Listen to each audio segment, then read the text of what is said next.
刚刚跳槽的女孩第一天到新公司实习，却意外被男上司一眼相中，不仅一脸和气的关心起她入职第一天就这么忙，还毫不掩饰的将注意力转移到了她的超短裙上。这身衣服不错，继续保持这种风格。这莫名其妙的赞赏让夏言有些蒙圈，本以为是自己裙子太短才引得男上司的特殊关注，于是第二天便换上了传统保守的牛仔裤来上班。可男上司竟又悄摸地出现在了他身后，察觉出来的夏言吓得连忙从椅子上站了起来，紧张不安的同时还以为对方是有事找自己。然而许成义这次的反应才真是让他大惊失色。着装不错，不过你可以下次试着再放开一点。这明目张胆的暗示下的夏言愣是半天没喘过气来。看惯了职场潜规则的他也开始意识到对方一定是对自己另有所图，于是不知该如何接话的他本想已有工作要忙，唯有赶紧离开，怎料却又被许成义给叫住。你黑眼圈怎么这么重啊？该休息的时候就得好好休息，别到时候分了手，怨工作拖累了自己。许成义的话让夏言更加的摸不着头脑，一边是暗示自己的着装要放开大胆，一边又是诅咒自己和男朋友分手。这所有的疑点实在是很难叫人不怀疑她的动机。而为了确定对方言语上的试探是否属于职场性骚扰，闺蜜以美妆博主的身份借着公司举办达人秀的机会，准备会一会这个行为可疑的男上司。然而让人怎么也没想到的是，当身为女海王的韩爽看着从眼前路过的正在认真工作的绿油油的男人时，一眼便被对方英俊帅气的外表深深吸引。而在偷偷的跟夏言打探后，才知道他就是自己口中的变态老男人。这么帅啊！原来美丽的外表是可以抹杀掉原本让人先入为主的那些不好的印象，也勾起了韩爽想要征服他的欲望。于是在看到许成义独自一人进入电梯后，便紧跟了上去，并主动跟他打着招呼。出于绅士礼仪，许成义礼貌地回应着他，而韩爽随即拿出了名片，向他介绍着自己是公司新签约的达人，可与达人联络并不是许成义负责的项目，于是告诉他有什么问题应该直接联系运营部的夏言。却没想到此时的韩爽竟一脸妩媚地表示不聊工作也可以相互认识的，这让许成义立马明白了他的动机。而在得知正是夏言让他来找自己的事，许成义反而没再回避的将韩爽直接堵在了墙上。本以为他这是被自己的美色所沦陷，然而没想到许成义竟在调侃了他一番后一脸不屑的离开了，这便让韩爽对这个捉摸不透的男人更加的感兴趣。于是在看到许成义一脸迷人的出现在公司举办的达人盛典活动上时，便决定再次使用美人计将他一举拿下。却没想到就在他自信优雅的朝着对方靠近时，许成义竟派出了自己的好哥们拦住了他的去路。丝毫没有察觉出来的韩爽只以为男人的出现是一次意外的偶遇，而出于礼貌他也接受了对方敬他的酒。可就在他喝完后刚要离开，男人却又堵在他跟前不依不饶。你要是再挡我的道，我就会让你知道老天还有其他人。男人没有理会的继续跟他进行着言语上的拉扯，而此时的许成义已经被主持人请上了台。随后他对本次活动的参与者表达了自己的谢意，却没想到夏言也因为手机上下载的音乐软件等级最高被请了上去，而且两人还应同事们的要求需要共同演绎一个节目。可由于夏言不会唱歌，于是便以弹钢琴的方式来给许成义伴奏。就这样两人的表演很快将活动推向了高潮，一曲结束后现场的掌声不断，也让夏言成为了在场所有女孩子羡慕的对象。可却没人知道他心里隐藏着的那份不安。徐总，这样会让人误会的。许成义有些不解，而夏言也在他的应允下告知对方并非单身，想让他知难而退。我已经有男朋友，而且我们已经准备要结婚了。那分手啊？当女实习生假意迎合着不怀好意的男上司准备下台就离开时，却被对方一把拉到了自己身边。夏言见状连忙尴尬的想要和他划清界限。徐总，这样会让人误会的。许成义明知他话里的意思，却故意装起了糊涂，还一本正经的让他有话可以直说。就这样，夏言不再遮掩的说出了自己已经名花有主，并且马上就要结婚的事实，言外之意就是让许成义知难而退。然而却没想到他不仅丝毫不在意对方当前并非单身，反而已经做足了要破坏他感情的准备。那分手啊？夏言有些诧异，可碍于两人正身处于公众场合，他并没有因此跟许成义翻脸，而是强装笑意的打趣他应该不是挑拨离间的人。然而许成义却没有跟他开玩笑，直到闺蜜出现在了身后并打断了两人的谈话，夏言这才趁此机会逃离了许成义的视线。却不知对方之所以再三干预他的情感生活，并不是因为想要利用职务之便潜规则他，而是他无意间看见了那个让他自以为可以托付终身的男友不为人知的一面。当3年前第一次见到林浩时，许成义除了看出了他与自己的老板关系不一般外，并没有对他有过多的关注。直到知道了他便是夏言相处了7年但异地4年的男朋友时，便旁敲侧击地提醒他远离这个当面一套背面一套的男人，却没料到会被对方误会自己对他图谋不轨，甚至3番5次地让闺蜜出面对他进行美色诱惑。而向来对帅哥毫无抵抗力的韩爽偏偏被他英俊的外表深深吸引。于是为了拿下许成义，他抓住一切可以接近他的机会，并且想要趁着他陪自己喝酒之际将他给灌醉。那你猜一下，我把你灌醉了之后会做什么？不管是什么，我这就要告诉你，我和你一样期待。就这样，两个貌合神离的人各自打着心里的小算盘，直到在一旁聊天的夏言突然不见两人的身影，他们这才开始紧张起来。而就在三人四处张望之际，夏言突然收到了韩爽发来的信息，他要把许成义给……含糊其辞的表述让三人深感无语，但他们更害怕闺蜜会因此而吃亏，于是焦急地拨打着她的电话，想要问清楚两人的情况，然而却始终无人接听，直到韩爽突然出现在他们眼前。哎呀，小祖宗，你可下来了，你急死我们啦！看着他一脸的失落，夏言再一次焦急地询问许成义到底对你做什么了？他人呢？这一次韩爽的回答依旧是含糊其辞，可是他脸上表现出来的不悦却让三人更加的不安。你是不是着急的想问我和许成义是不是借着酒劲儿把该做的不该做的都做了？原以为对方是因为对这件事难以启齿，所以才不愿意明说，却不知韩爽真正生气的原因并不是因为许成义本应该对他做些什么，反而是什么都没做。而通过他的一再试探，他确定了夏言所描述的行为可疑的男上司根本就不存在，并且他能确定的是对方心里真正在意的人是夏言，反倒是自己为了替他出头成为了一个热脸贴冷屁股自找没趣的笑话。就这样，原本感情深厚的好闺蜜突然因此事而翻脸。第二天，夏言向许成义提出了辞职，可深知他终有一天会因为自己的决定而后悔时，许成义并没有当场批准，而是以要完成他原本跟进的项目为由，暂时将他留了下来。直到这天帮男友清洗衣服时，无意间发现了从口袋里掉出来的一支口红。回想起昨晚他一直没接自己的电话，夏言的心里开始有些不安，于是他故意询问林浩家里是不是来过女孩子。毫不知情的林浩原本还一副心里只有他的样子，回答家里的门只为他而开，却没想到夏言拿出了刚刚捡到的口红。而此时的林浩并没有意识到问题的严重性，反而一脸无辜地询问是不是他自己的，直到夏言强调是从他衣服里面掉出来的，他这才傻了眼。我衣服里的？怎么可能？我一男的我又不用这个。面对林浩的敷衍，夏言强压住心里的不满。我很认真的在问你，这到底是谁的口？为什么会出现在你的衣服口袋里？看着用了一半的口红，林浩实在找不出一个合理的解释，于是准备岔开话题将这件事给忽悠过去，却没想到夏言又追问起他昨晚为什么没接自己的电话。而林浩明明是跟别的女人再续前缘，反而极不耐烦地谎称因为陪客户手机没电了。好在恋爱脑的夏言这一次没再犯糊涂去相信他的话，而林浩又该如何应对这次的口红风波？人深夜送醉酒的女下属回家，没成想对方的敲门声竟吓坏了屋内的男朋友。开门！不论夏言如何呼喊着开门，他始终没有回应。许成义见状，只能从一旁的包里拿出了钥匙，而听到动静的林浩早已吓出了一身冷汗。虽然此时的他如热锅上的蚂蚁，可眼前的女人却异常的淡定，因为她想趁此机会来验证林浩对她是不是真心的。然而没想到，就在钥匙已经伸进锁里的关键时刻，夏言竟因为一个没站稳而让许成义停止了手里的动作。紧接着他喃喃自语地念叨着男友不在家。听到这里，许成义的心里反而意识到有些不对劲，因为刚刚上楼的时候他明明注意到这层楼的灯是亮着的，而不等他回过神来，夏言又拨通了林浩的电话。清晰的手机铃声让他意识到对方是故意不开门的。许成义见状，没再勉强的带着夏言离开了这里，也让他彻底看清了渣男脚踩两只船的事实，却没想到会意外让自己变成一个第三者。当夏言一觉醒来，看着陌生的房间，原本还有些纳闷，直到许成义突然出现在眼前，脑海里顿时浮现出一些模糊的画面，也让他的心里立马涌现出一种不好的预感。而即便是有再多的疑惑，许成义就是不告诉他昨晚到底发生了什么，以至于他只能靠着胡思乱想的碎片记忆让自己彻底崩溃。却不知许成义在私底下竟又找到了林浩，一方面是为了证实他早已变心的事实，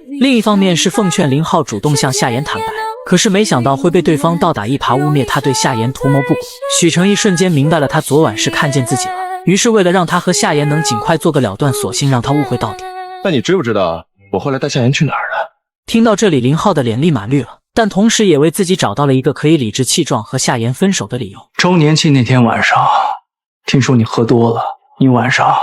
在哪过的夜？夏言本不想回答这个让自己觉得不堪的问题，可他越是避而不谈，林浩越是肯定了他和许成义共度一夜的事，并且揪着这个错误不放，假惺惺地强调自己因为两人的感情放弃了在北京打拼的事业，换来的竟是他的背叛。听到这里，夏言愧疚的立马抱紧了他，让他要相信自己爱的人是他。我都相信到你和别的男人去酒店了，我还像个傻子一样的担心你有没有淋到雨，怎么回的家。果然无耻的人连撒谎都让人难以怀疑，明明他才是那个被人唾弃的玩弄感情的人，可他却站在道德的制高点，恶人先告状，甚至以被伤害的一方理直气壮地提出结束这段感情，反而是被蒙在鼓里的夏言还傻傻地想要求得他的原谅。只不过他没想到这一切的谎言竟会在无意间被一个老婆婆给戳穿。小姑娘，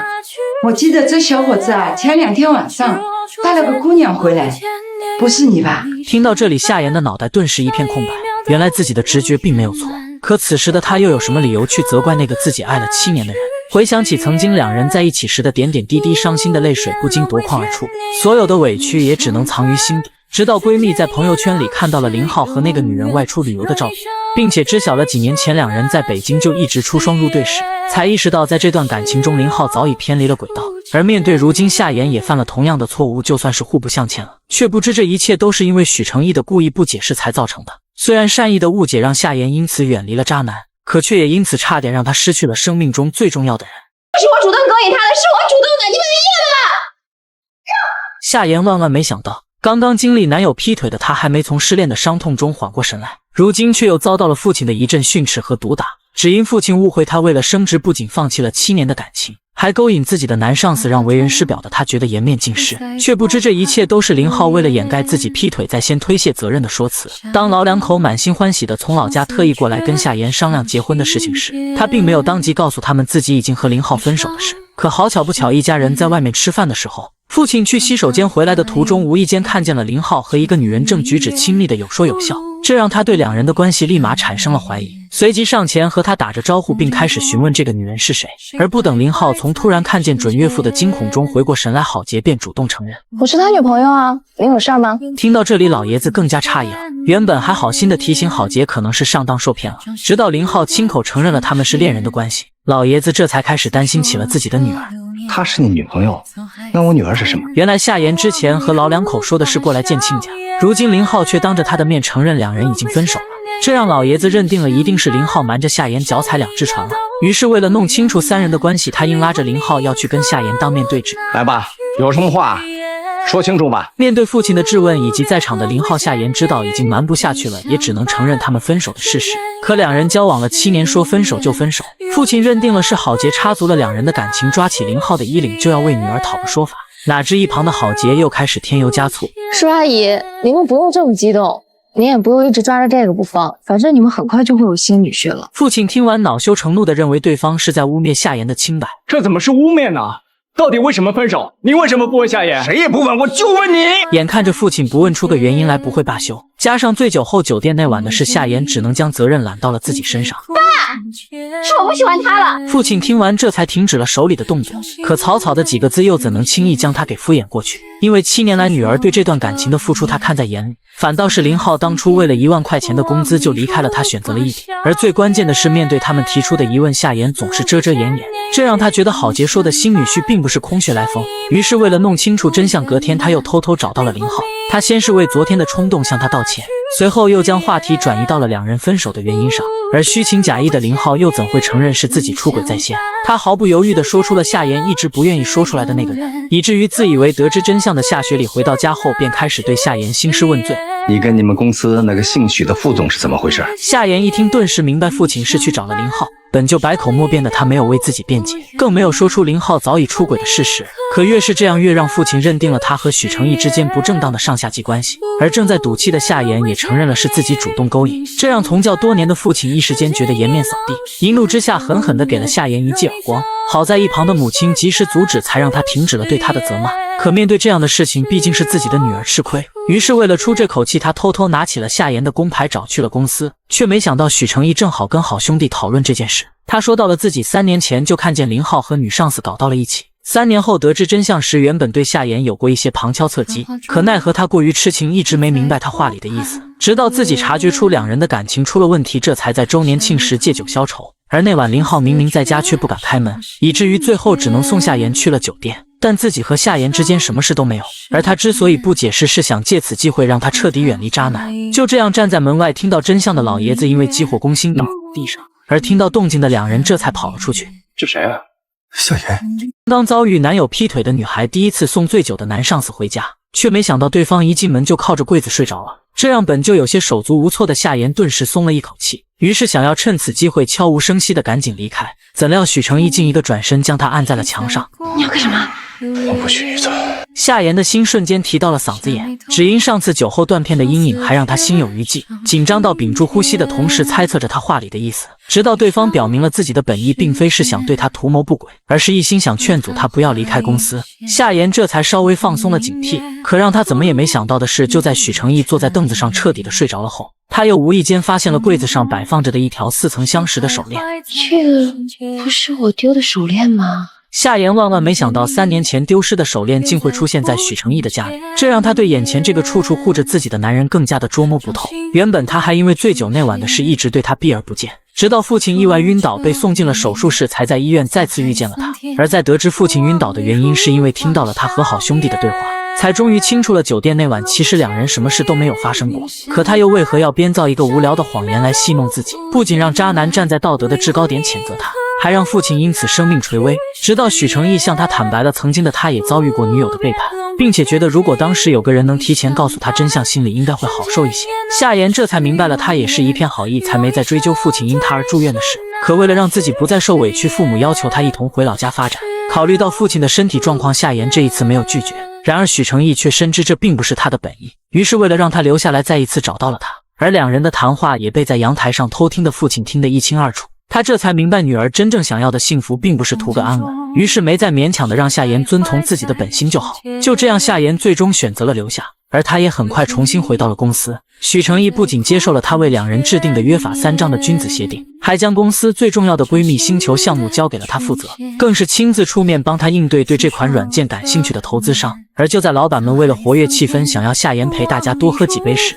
许成义竟连忙以夏言不胜酒力为由替他挡了一杯又一杯，直到最后将自己喝到烂醉。原本夏言还以为他只是出于对自己员工的维护，可当在他家里看到那条手链时，才意识到两人之间一定在很早之前就见过。于是在第2天上班时主动问起了手链的事，许成义这才说起了两人3年前第一次在机场相遇时的场景。当时他原本是去接准备回国的女朋友，可哪知却突然收到了对方发来的准备结婚的消息，这让满怀期待的他恍惚间顿时一阵晕眩，手机也因此滑落在地。而就在此时，从一旁路过的夏言见状，不仅帮他捡起了手机，还以为他是低血糖犯了，连忙递给了他一块糖。可夏言却没意识到自己的手链会意外滑落，最后被许成义给捡到。直到3年后，两人在等电梯时再一次遇见，许成义一眼便认出她就是当初帮过自己的那个女孩，于是在得知她的男友出轨时，义无反顾地选择帮助她。原来两人的缘分从3年前就已经开始了。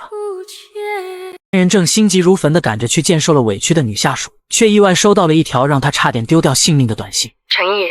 听不出我声音了吧？我是林薇。这个久违的名字让正在开车的许成义瞬间失了神，脑海里不断浮现出两人曾经在一起时的美好过往，也使得他暂时忘掉了原本一直惦记着的夏言。直到那个熟悉的声音再次回荡在耳边，才将他拉回到现实中。我回国了，我们很快就会见面了。原来林薇本是许成义大学时期的恋人，由于各自的目标不同，毕业后他选择了出国，而留在国内的许成义却在等了3年后收到了他要结婚的消息，两人的恋情从此画上了句号。当再次听到对方的声音时，许成义的内心还是久久不能平静，也让正在开车的他一不留神撞上了路边的石。好在有安全气囊的保护，才让他的额头只是轻微的擦伤。可由于受到剧烈的撞击，下车后的他开始有些头晕目眩，而这一幕正巧被同样赶着去见他的夏言给撞见。担心他出事，心急如焚的大声呼喊着他的名字。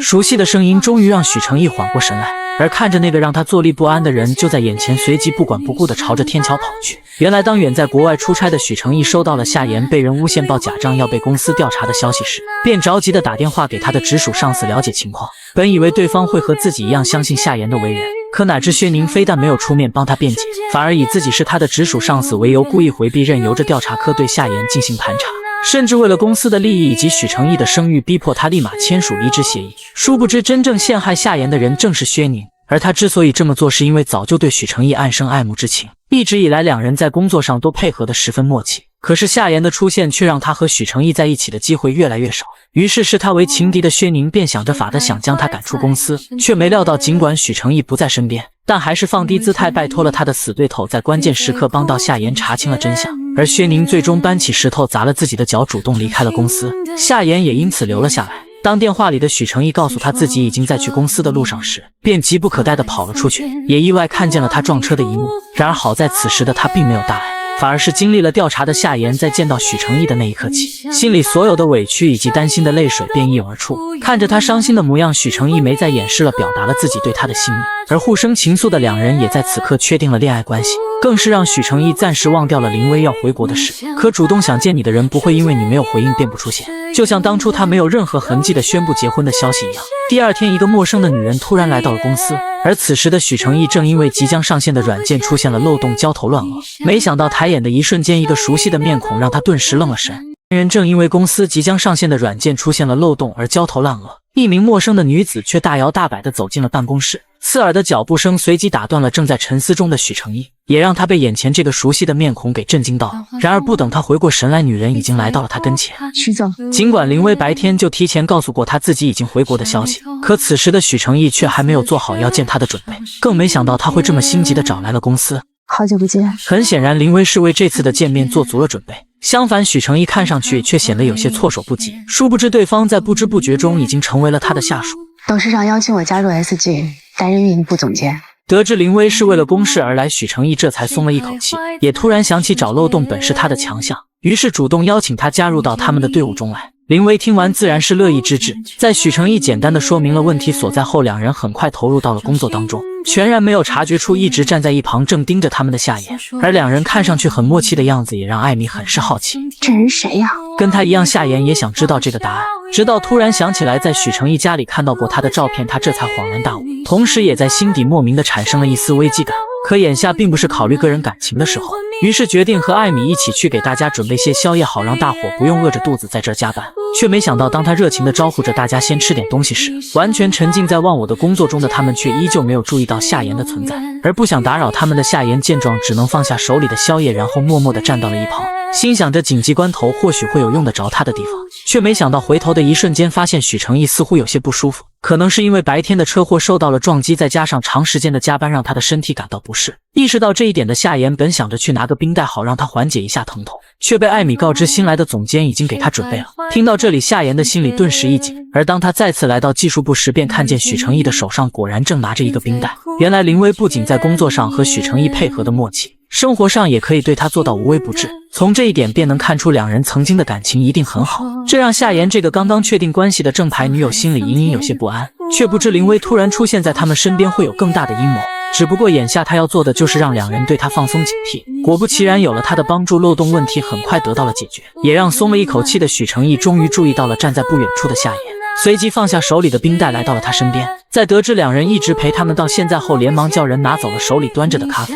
并叮嘱他们赶紧回去休息。可一旁的林薇还在，这让夏言不免有些担心。然而好在许成义似乎是感受到了他的不安，于是在林薇要求他请自己吃个早饭，并且告诉他正在和丈夫打离婚官司的时候，许成义直接向他坦白了他和夏言交往的事实，而林薇却表示自己喜欢怀旧，总觉得衣不如新，人不如故。这么明显的意思，许成义自然是能听懂，可他已经不是停留在过去的那个许成义了。只要不三心二意，懂得坚守，再新的人也会成为故人。意思就是夏言终有一天也会成为他嘴里的故人。就这样，林薇只能将话题转移到了工作上，而许成义也放下曾经的心结，仅仅以一个上司的身份来面对他，却不知接下来他会将目标转移到了夏言的身上。在等电梯的女孩只是跟上司打了个招呼，却没想到对方会因此救了她一命。当电梯门被打开后，夏言示意林薇先进去，而自己则紧跟其后。可两人万万没想到，就在门关上的那一瞬间，危险却发生了。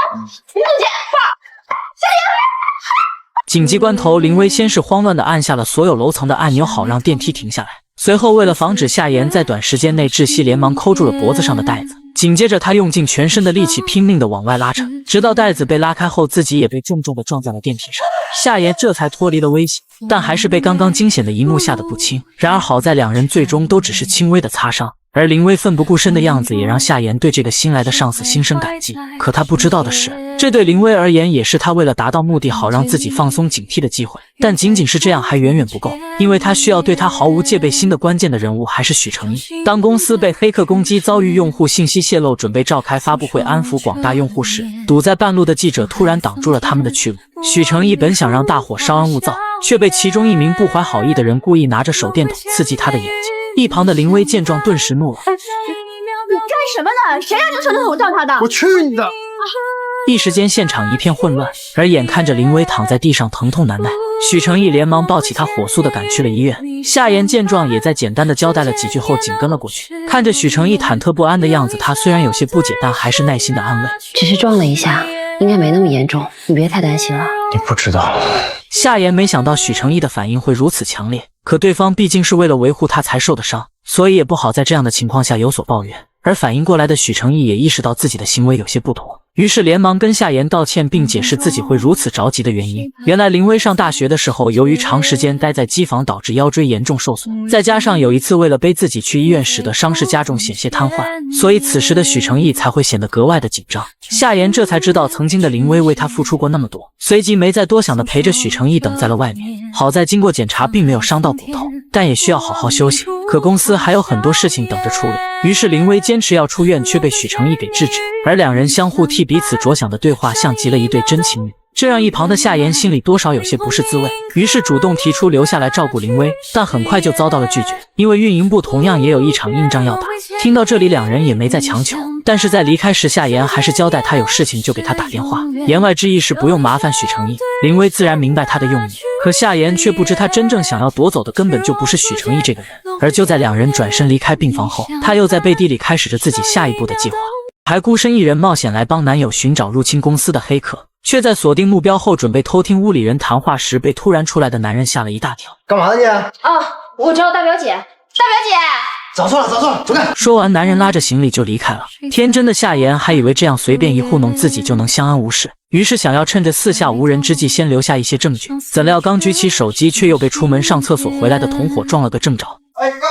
面对他的大声呵斥，夏言慌张的准备从另一边逃跑，竟发现刚刚的男人又回来了，这让有些心虚的夏言一时间无路可退，于是只能尽全力护住手里的包包。好在关键时刻许成义及时赶到，拉起他的手就往外跑。可身后的三人为了夺回他手里的证据，依旧穷追不舍。许成义见状，只能硬着头皮跟他们正面交锋，但以一敌三还是让他无暇顾及一旁的夏言。而眼看着又有一人朝着他冲去，索性直接用自己的身体挡在了他前面，任凭着对方拳打脚踢，直到警察赶来将三人统统抓获，两人这才脱离了危险。但夏言却不知许成义可能面临着失明的风险，虽然表面上他只是轻微的受伤，但只有他自己知道目前的状况其实不容乐观。于是在夏言焦急地陪自己等待处理伤口时，为了不让他担心，故意支开他去看一看正在住院的林薇，自己则在包扎完伤口后走进了眼科诊室。可他没想到出来时正巧碰上过来找他的两人。我们还要去找你呢，你怎么从那儿出来啊？许成义连忙解释是医生为了保险起见让他顺便查下眼睛，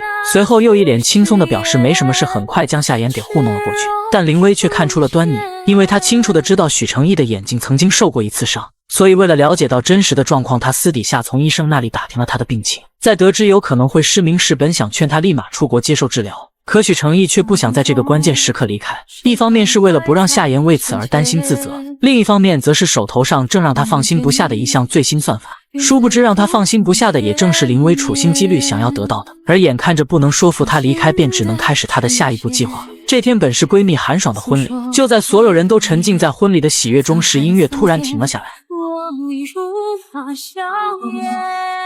我一直喜欢你，从以前到现在。突如其来的录音和视频将所有人给震惊到，而新娘和伴郎的关系也在一瞬间成为了众人议论的话题。虽然他们都知道这是一开始韩爽为了帮夏言试探许成义而设下的美人计，可如此露骨的言语和画面出现在婚礼现场，不得不叫人议论纷纷。新郎也将韩爽故意贬低自己处处不如许成义以及跟他只是玩玩的言语当真了。备受打击的他无法接受这样的欺骗，一怒之下离开了婚礼现场。而韩爽见状随即紧追了出去，以至于好好的婚礼最终闹了个不欢而散。许成义也担心被夏言误会，随即想替自己辩解。刚才你看到的那些都不是你想的那样，韩爽别他是被……跟我解释了，你去追马克，跟他解释吧。这件事还是让韩爽自己。你让我一个人待一会儿。见夏言情绪低落，许成义顿时傻了眼。他怎么也没想到，当初的一场闹剧，如今却让四人失去了对彼此的信任，而夏言和韩爽的闺蜜情也即将破裂。